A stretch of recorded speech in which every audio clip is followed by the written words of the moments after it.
Kita bakalan belajar bagaimana cara menentukan support dan resisten dari 0 sampai mahir. Nah, jika teman-teman itu bingung kenapa kok nyentuh area, contoh di emas saja sekarang di 4.400, kemudian reject, harga kembali lagi ke area 4.400, kemudian reject lagi, atau harga itu langsung turun secara drastis. Oke, ya, nyentuh, reject, nyentuh, kemudian reject secara drastis. Kenapa kok di area yang sama? Itu yang dinamakan support dan resisten. Di manakah area-area tersebut? Kita bakalan bahas secara rinci di video ini.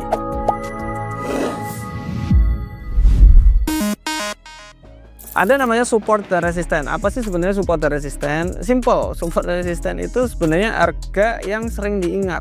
Oke, harga-harga yang sering diingat. Ada yang bilang area key level. Ada yang bilang supply dan demand, juga ada yang bilang imbalance. Itu sebenarnya sama aja. Jadi semuanya itu part of area penting, atau kita biasa bilang area penting. Area penting di sini kita bisa buy atau sell di area-area penting tersebut. Di dalamnya itu biasanya orang-orang bilang SNR, supply dan demand, SND, kemudian imbalance, IMB, kemudian ada order block.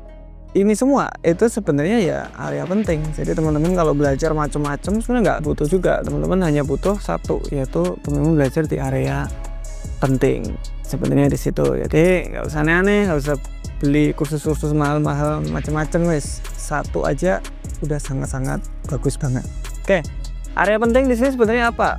Area itu adalah ya area. Jadi kalau di harga di sini kan ada harga tuh, ada di harga 4.400, harga ada 4.350.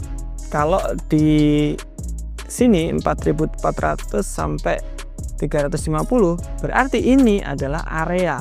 Berarti di sini adalah areanya, area kotaknya.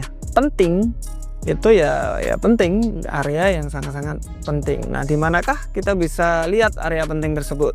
Nah, area penting kita jadikan sebagai pondasi. Kalau ngelihat market, saya contohkan ya, ngelihat market itu jangan gede seperti ini. Kalau mau nyari area penting kayak gini, ini nih percuma. Kalian mau nyari apa?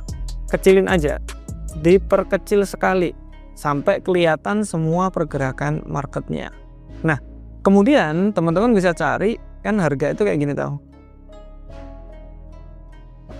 Cari harga-harga yang signifikan kenaikan atau signifikan penurunan. Ini adalah signifikan penurunan setelahnya.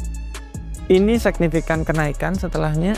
Di sini signifikan penurunan, kenaikan, penurunan.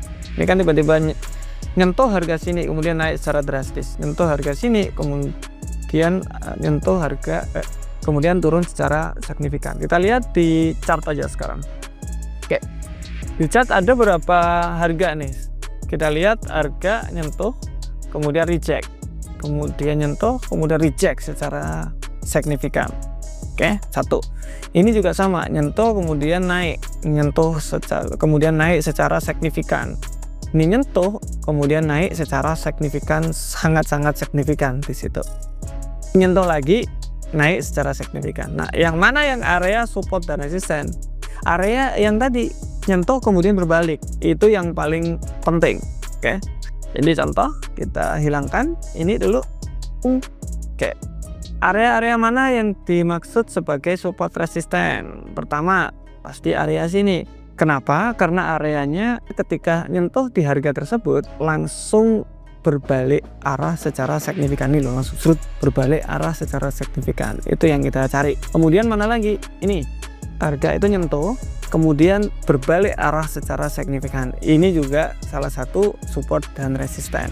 Biasanya saya bakalan tarik sepanjang gini. Oke. Nah, setelah kita tentukan tadi area-area penting tadi, teman-teman tarik aja tadi ke kiri sama ke kanan. Itu area tersebut bakal kesentuh kembali, kemudian reject kembali. Nih lihat, ini kan kita tentukan tadi toh, ketika harga nyentuh lagi, ini nyentuh, harga itu mental-mental di situ-situ aja. Kemudian setelah itu naik secara signifikan. Kenapa? Ya di area support dan resisten tadi, karena nyentuh kemudian harga signifikan. Nah, kenapa kok nyentuh kemudian harga signifikan di sini sangat-sangat penting sebelum kita lanjut? Jadi gini, psikologi manusia ketika kita entry atau ketika kita melihat harga dari harga Rp500, contoh harga telur Rp500, kemudian naik secara bertahap jadi 1.000, kemudian turun jadi 750 katakanlah, tiba-tiba naik menjadi 1 juta contoh. Oke, contoh. Jadi dari Rp750 jadi 1 juta. Orang yang diingat yang mana? Yang 1.000, yang 500, atau 750 sama 1 juta? Harga yang paling diingat. Yang paling diingat pastinya 750 sama 1 juta. Kenapa? Karena ada pergerakan yang signifikan di situ. Orang-orang pengen banget tuh, pasti inget, nempel banget. Kemarin saya beli di 750 jadi 1 juta, ini untungnya banyak banget saya. Contoh kayak Bitcoin dari harga berapa lanjut jadi berapa miliar, itu teman-teman juga pasti ingat. Karena apa? Ada pergerakan yang signifikan. Jadi kayak gitu. Berarti yang diingat harga 750 sama 1 juta. 750 di sini adalah area support dan resistennya, atau support kalau di sini. Oke, atau area pentingnya. Kita ganti aja semua ya, nggak usah support, resistance, supply dan demand dan lain-lain. Kita ganti area penting. Nah, di sini adalah area pentingnya. Nanti ketika ada harga kembali lagi ke area situ, teman-teman bisa ekspektasi untuk buy lebih tinggi lagi. Kenapa?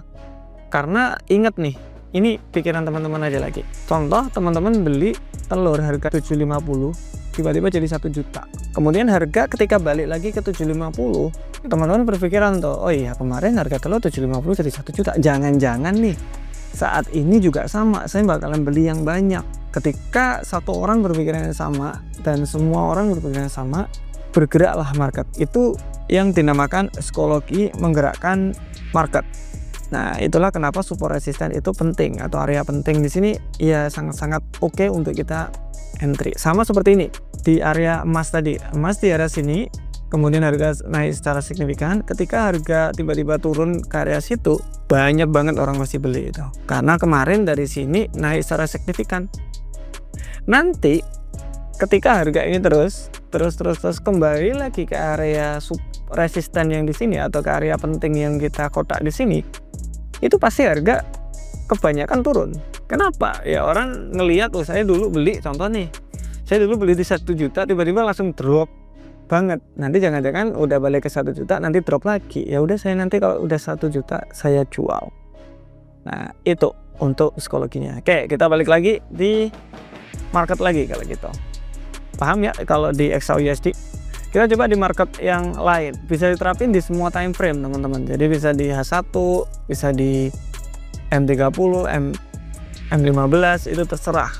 Oke. Tapi semakin tinggi time frame-nya itu semakin kuat. Maksudnya kuat, semakin kuat untuk mental. Contoh teman-teman lihat XAU tadi di daily gitu ya, di daily. Nah, ini contoh balik ke sini ke daily. Ini bakalan sangat-sangat kuat ketika harga nyentuh ke situ. Kemungkinan reject atau kemungkinan mental kembali lagi atau turun itu lebih besar ketimbang teman-teman lihatnya di M5. Kalau di M5 kan banyak pergerakan yang signifikan juga loh. Contoh ini tiba-tiba langsung serot, berarti jangan-jangan nanti ke sini. Enggak juga. Kenapa? Kalian di time frame kecil. Kalau saran sih di H4 ke atas. Oke, H1 boleh lah, H1 ke atas lah. Kalau saya biasanya H4, tapi H1 ke atas boleh lah. Oke. Kita lihat di time frame yang lainnya sekarang. Oke, ingat ketika kita lihat market, jangan lihat kayak gini kalau mau lihat area penting. Kecilin lagi. Oke, kecilin. Di time frame berapa? Bisa H4, bisa H1. Kalau saran sih di H4 ke atas, tapi H1 juga boleh. Kita cek H1 aja wes. Nah, ini area pentingnya yang mana? Bingung saya, Pak. Cek area-area yang benar-benar signifikan naik atau turun. Contoh, ini turun bus. Ini turun bus. Ini turun signifikan. Nah, ini yang penting, nyentuh kemudian naik secara signifikan. Oke. Nah, itu penting. Berarti kita bisa tarik garis dari area sini ke area sini. Nah, kemudian mana lagi? Ini signifikan nih, Pak. Dari sini tiba-tiba langsung turun secara drastis ke bawah. Oke, masuk. Nah, yang tadi itu minor. Yang saya bilang tadi, yang di sini, yang di sini. Bener.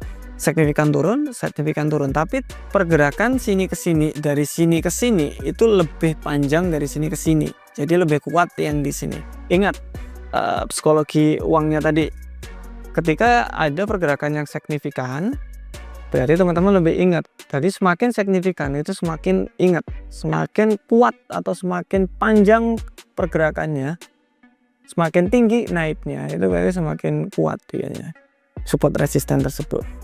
Oke, kalau yang di sini berarti kita bisa lihat, oke di sini, kemudian di sini kan, keren. Di sini aja kita udah bisa lihat bahwa market ini bergerak di area-area situ-situ saja. Ini kan udah kita tentuin, udah dapat nih Pak, bagus, geser. Dapat, bagus, geser. Dapat, bagus, geser. Nah dari sini aja teman-teman bisa lihat harga itu nyentuh kembali ya ke situ-situ aja nih. Kalau ini mau kembali kemana ya paling kembali ke sini. Setelah ke sini kemana ya tinggal lihat aja, kalau ada reject paling ya ke sini, kalau terus ya berarti ya ke sini. Sudah simple. Kita lanjut aja ke time frame, ke pair yang lainnya. Apa nih? Coba USDCP ya. Oke, kita lihat di USDCP daily aja biar agak gede. Oke, di daily kita lihat bahwa di mana aja nih pergerakan signifikan. Ini tiba-tiba langsung turun. Yang penting nih tiba-tiba langsung signifikan, atau bisa dari sini tiba-tiba langsung signifikan. Ada dua area. Kenapa saya di sini itu dikasih? Karena sebelumnya itu kecil-kecil, pendek-pendek ini, tiba-tiba langsung signifikan naik. Nah, berarti area sini area orang banyak beli. Nah ini penting gitu. Sama area yang paling bawah ini juga bisa. Ini oke, ini oke. Yang paling tinggi juga oke. Ini juga sangat-sangat oke. Oke, kita gambar sekarang. Yap. Oke. Dan di bawah juga oke. Kemudian di atas juga oke.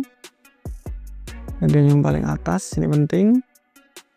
Dan yang paling bawah yang di sini dan di sini. Iya.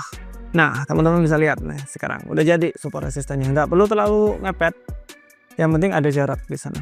Nah, di sini lihat market itu bergerak kembali ke area resisten sebelumnya, turun, membentuk support baru, membentuk resisten baru atau area penting baru, kemudian turun kemana? Ya mungkin turun ke area sini. Oh ternyata lanjut, ya berarti ke support selanjutnya untuk area penting selanjutnya. Lihat, tak balik lagi. Kemungkinan ini kemana? Ya kemungkinan ini lanjut ke sini ke 16 berapa ini? 163an di sini. Ke area support sebelumnya, ke area penting sebelumnya di sini. Nah, jadi area penting di sini sangat-sangat oke untuk kita tahu di mana sih sebenarnya harga akan lanjut. Nah, kapan kita bisa entry? Cara entry-nya gimana? Simple sebenarnya. Teman-teman kalau belajar kan harus ada dua tuh, ada trend sama area penting. Trend simple, kita cek. Contoh, contoh di Euro USD H1. Trennya gimana? Trennya turun atau naik? Teman-teman lihat aja simple. Ini pergerakannya ke bawah atau ke atas. Kalau ini kan ke bawah berarti turun. Kalau kayak gini, ini berarti kan naik. Ya berarti kenaikan. Simple aja, nggak perlu pakai strategi yang lain. Kita lihat simple aja. Ini turun, ya berarti turun. Kalau trennya sedang turun, kita cari sell posisi. Ketika naik, kita cari buy posisi. Di mana? Di area penting, balik lagi. Jadi kita harus tahu tren dulu. Tren turun, sell. Kalau tren naik, buy. Ini tren turun, berarti kita cari sell posisi. Sell posisi di mana? Market itu seperti ini. Ya kita cari sell posisi yang di area-area sini dong, untuk lebih rendah lagi. Bukan di sini dong, ya enggak? Nah, berarti di sini apakah sudah waktunya? Ya kita lihat aja support resistennya di mana. Area-area yang sering-sering signifikan di mana? Ada di area sini, ada di area sini, kemudian area sini, nih, tus. Kemudian area sini, nih, pung. Oh ini sama di area di sini, kayak mas mantap. Nah, kita bisa sell posisi sekarang. Sell posisi di mana? Kita bisa sell posisi di harga support resisten sebelumnya di area sini. Ini penting banget ini. Bisa jadi harga ketika nyentuh ke situ kita sell posisi untuk lebih rendah lagi. Itu bisa. Oke.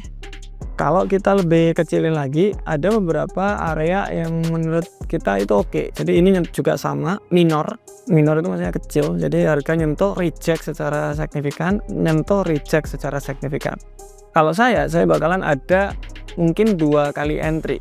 Satu, nyentuh ke area sini, saya sell posisi, atau SL saya taruh agak tinggi di atas support dan resisten atau di harga di atas area penting sebelumnya, supaya nanti misalkan ini kan signifikan turun nih, saya sell di sini, jangan-jangan masih naik lagi, saya bisa sell lagi tuh. Biasanya saya kayak gitu untuk lebih rendah lagi, biasanya suka begitu. Oke. Karena ada 2 area menurut saya ini adalah support resisten yang oke. Di sini jangan-jangan orang-orang juga inget nih harga ini karena nyentuh, lihat naik sedikit kemudian turun secara drastis. Jangan-jangan ini juga diinget sama orang-orang gitu. Berarti gitu, kita bisa sell posisi. Kalau sell posisi di area sini, SL ada di atasnya area penting, TP-nya bisa di area penting paling dekat atau yang kedua, biasanya di sini. Nah, ini makanya. Nah, ini sangat-sangat oke untuk kita entry. Oke. Contoh di XAU USD. Oke, area pentingnya mana aja nih? Kita lihat aja. Di sebelah sini, ada situ. Kemudian ini signifikan banget, nyentuh tiba-tiba turun ke situ. Kemudian ini harga kecil-kecil di sini. Berarti kemungkinan bakalan kemana ini? Nah, kelihatan tren sekarang sedang naik nih, di time frame kecil kelihatannya sedang naik dia. Nah, berarti kita bisa ekspektasi dia naik lebih tinggi lagi, entah itu ke sini, entah itu ke sini. Nah, kita bisa buy posisi di mana? Nah, ini sekarang sedang nyentuh di area resisten nih. Jadi harga bisa turun terlebih dahulu, mungkin ke sini, baru kita bisa buy posisi untuk lebih tinggi. TP bisa di sana atau TP bisa di sini. Nah, itu kalau pengen lebih bagus di XAU USD. Nah, seperti itu untuk kita menentukan support resisten. Gimana sih sebenarnya cara menentukan support resisten yang bagus? Ini bisa diterapin di semua time frame. Biasanya teman-teman terapin di semua, tapi saya biasanya di time frame 4 ke atas, atau bolehlah 1 ke atas, nggak apa-apa. Oke. Kalau ada pertanyaan silahkan drop komen aja, atau kita ada live trading Senin sampai Jumat. Teman-teman bisa kontak kita waktu di live. See you next video. Bye bye.